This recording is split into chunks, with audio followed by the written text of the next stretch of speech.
10 years later, they're still a family unit. They're, at the beginning of the movie, we see them kind of move into the White House because the White House is abandoned. So we find them there.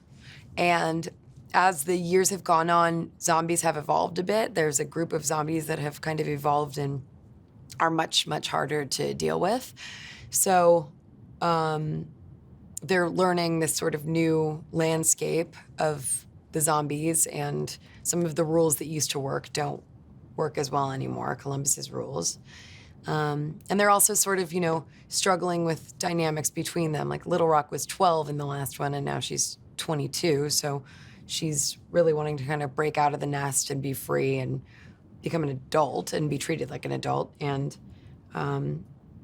Wichita is still kind of wanting to be a lone wolf, even though she's been in sort of a family and a relationship with Columbus for the past 10 years.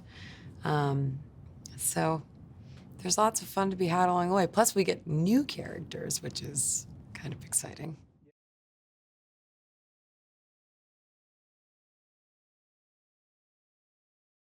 Some of the new characters in this one are Madison, played by Zoe Deutsch, who's just spectacular and very, very funny to a level that's a bit problematic because we're having a hard time shooting the scenes and not completely cracking up and having to redo them again.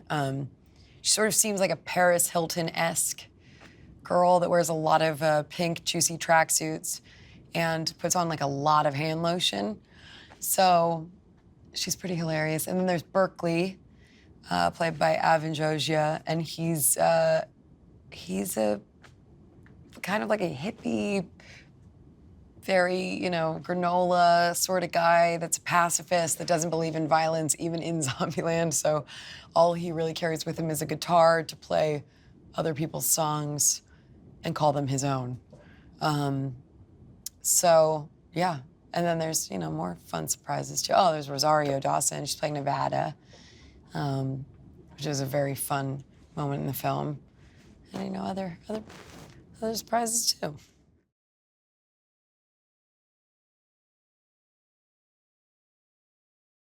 I think the most important part of Zombieland, or the world of Zombieland, is the relationship between those four. I think it's really a story about making your own family. As it sounds a little bit heavy for a zombie comedy, a zom-com, as I like to call it.